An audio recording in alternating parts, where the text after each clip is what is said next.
Hello everyone and welcome back to the channel. Today we are here with my 2013 Dodge Charger SRT8, which many of you guys are familiar with this car because I have made several videos with it on the channel this far. However, today is a little special because we recently hit a ownership milestone in the car, and that is that we hit 80,000 miles. 80,000 miles in the SRT. That's pretty crazy. Now, I've not owned it for all of those 80,000 miles.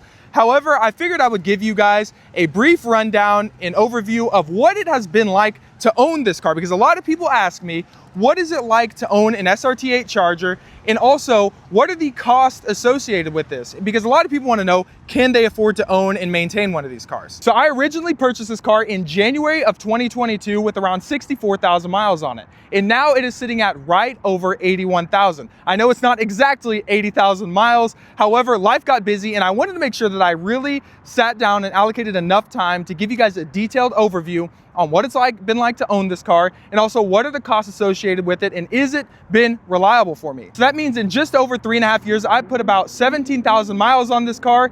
And although that has not been a lot of miles, because this is not my daily driver, I daily drive a 1999 Toyota Corolla, which you guys have also seen, I will say that all of those miles have been mostly filled with spirited and aggressive driving. So this car has been used for its intended purposes, and it has not been babied by any means.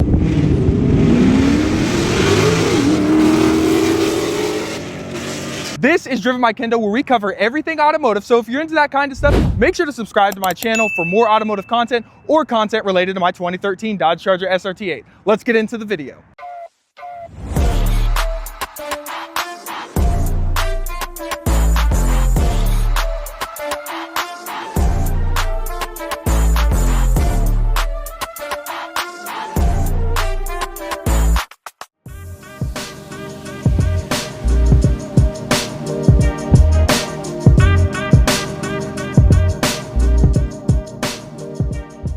All right, and as you can see, we did end up moving the car into the garage because it was pretty chilly out there and very windy, and I figured it would be a lot easier to not forget anything and go over things here in the garage. I have my laptop with all of the items that have been done in terms of maintenance and repairs. That way, I keep myself on track and I don't start rambling off about random things about my 2013 Dodge Charger SRT8. Now, before diving in, I think it's important that we mention the difference between repairs and maintenance. So repairs are things that break or fail and need to be fixed, basically things that were not planned. Whereas maintenance or preventative work, on the other hand, is routine service or upgrades you do to keep the car running strong and avoid those big problems later on. All right, so starting off with some of the repairs, the first big repair came about 67,000 miles, and that was when my hydraulic power steering pump failed and the steering rack. Yes, both the power steering pump and the hydraulic steering rack both failed, and thankfully I had an extended warranty for this repair because this car did have a 6-month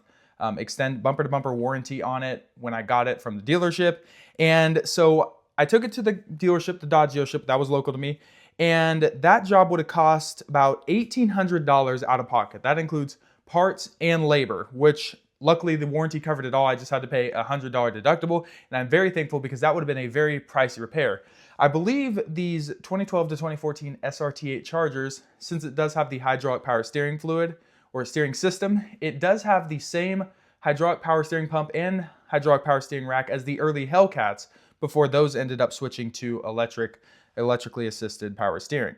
And then moving on to the second repair that I've had to do to this car, at 68,000 miles, the water pump started leaking. That's pretty normal for these Hemi engines to get some coolant seepage out of the water pump. So that was also done under the warranty, thankfully, and it cost the warranty company around $734. Luckily, I did not have to pay anything for that repair as well. So it has a nice new OEM water pump on it. And then the third thing, at around 73,000 miles, the alternator started smoking. And this was so weird to me because I was driving the car around and I noticed that I got the battery light appeared in my gauge cluster, which I thought was really weird.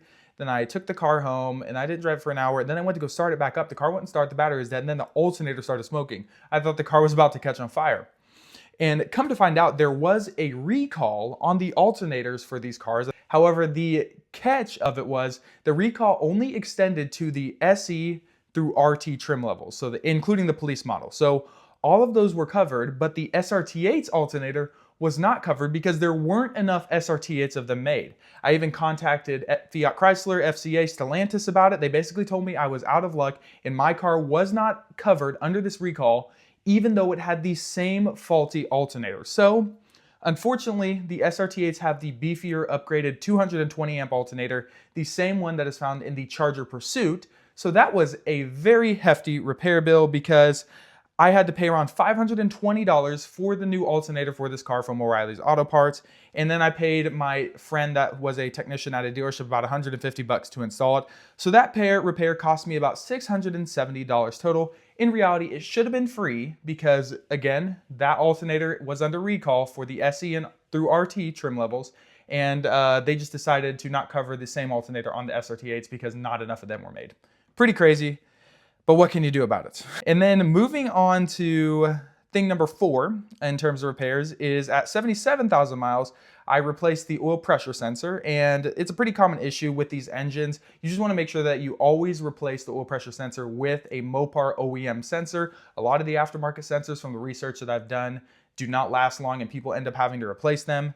Luckily, this was a pretty easy job. I paid about $140 for the part from the dealership, and all you gotta do is just take the alternator off and it sits right behind there. So I did it myself here in the garage, so it wasn't too bad.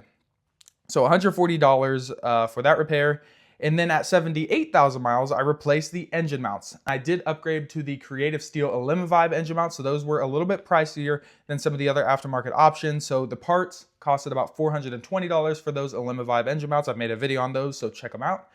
And I did the job myself as well. So I did save money on labor and repairs in that sense. So that helped as well. So altogether, I've spent around $1,230 of my own money on repairs.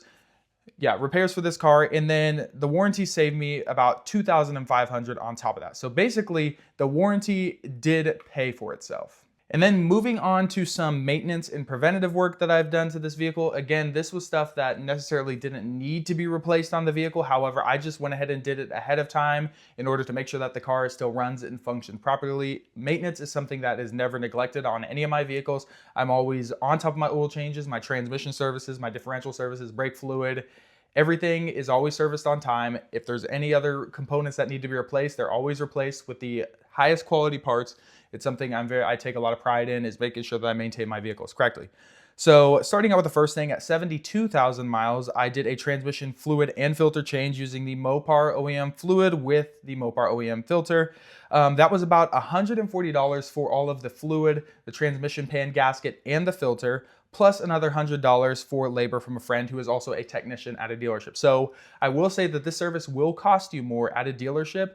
Luckily, I know some people who were able to help me out, so he did it for me and used the machinery and got it done for me for a lot less of a price. Thankful for him for doing that. If you're watching this, my guy, you know who you are.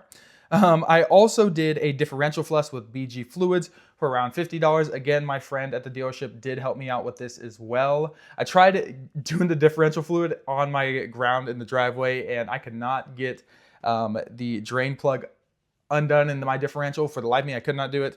So he helped me out with getting me some fluid and the drain plug out of this thing. I know it's kind of embarrassing to say, but I could not get that differential drain plug out. So had to have my friend at the dealership help me with that as well.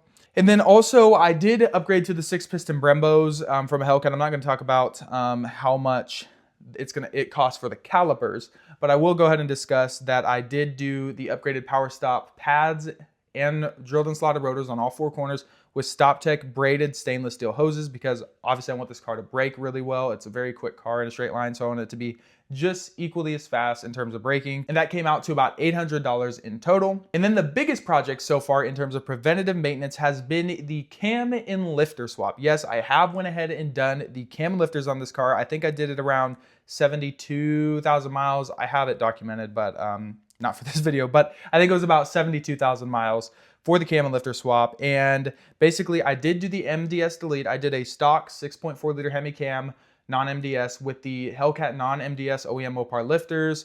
I did AAD billet lifter trays. I upgraded those. And then I did all of the hardware and gaskets, like OEM head gaskets, valve cover gaskets, intake manifold gaskets, exhaust manifold gaskets, all of that stuff. I did do long tube headers as well, and I did get it tuned, but I'm not going to include that in the price. But basically, just for, the cam, lifters, the materials, all of the hardware to go along with it, and I forgot I did a stage 1 cold iridium spark plugs.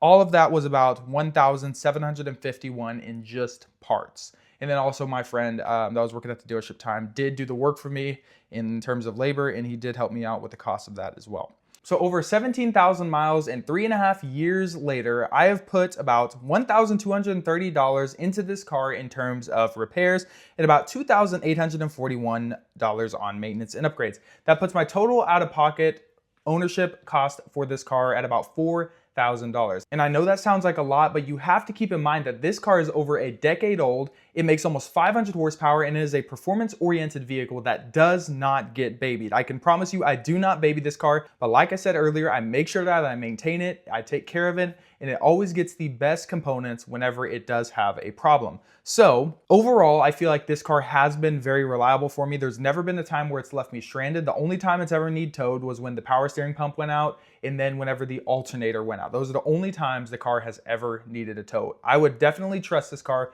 to get me across the country tomorrow if I needed it to. The Dodge Charger is a great car for you if you're looking at buying one, but the number one thing you have to worry about when buying one of these cars, and what will ultimately dictate how reliable it will be for you, is how the previous owner took care of it and maintained it. And what I mean by that is, if you get one of these Dodge Chargers and the previous owner always changed the oil on time, they serviced the transmission, they flushed the brake fluid, they repaired any things that needed to be repaired with OEM Mopar parts or better aftermarket parts, then it will be a very reliable vehicle for you and you won't have to spend a lot of time repairing it and spending a lot of money to maintain it. However, if the previous owner of your Charger that you buy was an idiot and all they did was slide it around, they drove the heck out of it, they never bothered to change the oil on time, they didn't service the transmission, they didn't service the differential, they didn't do any of the required maintenance, or they cheaped out on repair parts and they just got the cheap Chinese stuff, then unfortunately you probably will be spending a lot of time